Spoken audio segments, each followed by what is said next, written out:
Hello everyone and welcome to another video. My track guide for Charlotte in the MX5. Let's get into it. For qualifying, you want to be on the right as close to the wall as you dare. I brake when I get to the one board here on the right, and I do a quick hit to about 50% brake pressure and quickly off the brake again.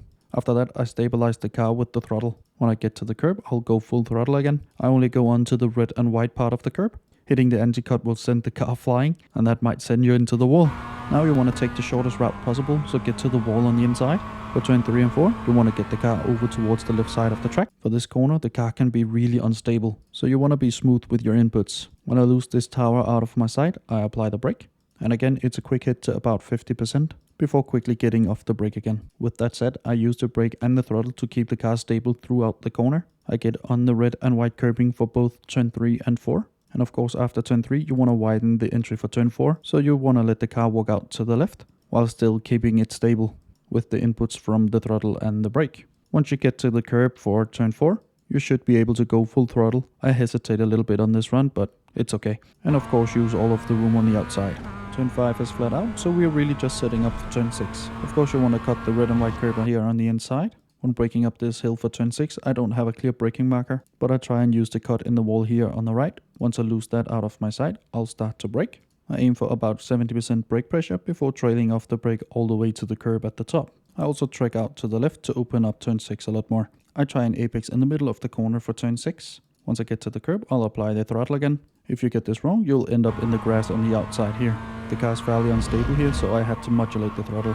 But you want to get as close as you can to the wall here on the right to help open up turn 8 a lot more. We don't have to brake for turn 8 because we have the embankment from the oval part. With that, we can carry more speed.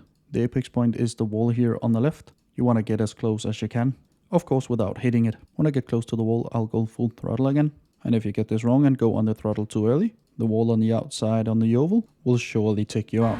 Now, of course, you want to go down to the line, but do not cross it, as we can carry more speed on the oval part than we can below it.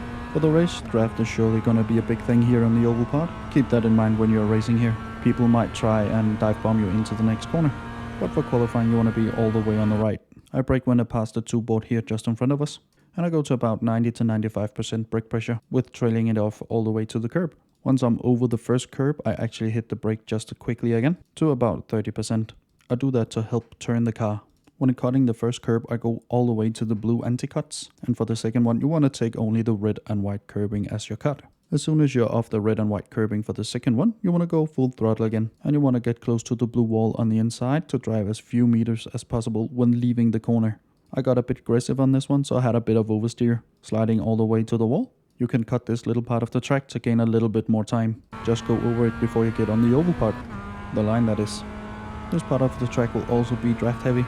Keep that in mind when racing here. Bump drafting can also help quite a lot here, but in qualifying you want to stay as close as you can to the blue and white line here down below. For turn 15 and 16 I don't have a clear braking marker for you, but I'll try and use the cone here on the right. When I lose that out of my sight, I'll apply the brake, and I'll go heavy on the brake, 90 to 95% brake pressure.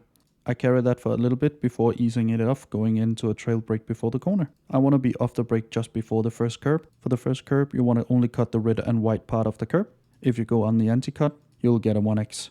Just before getting to the curb, I'll go on the throttle again, and I'll stay on the throttle all the way through the second curb as well, which I cut a lot more. I take the blue anti-cut as well, and let the car walk out to the wall, but of course do not hit the wall.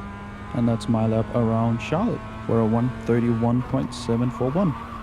If you want more guides just like this, I have a playlist linked down below.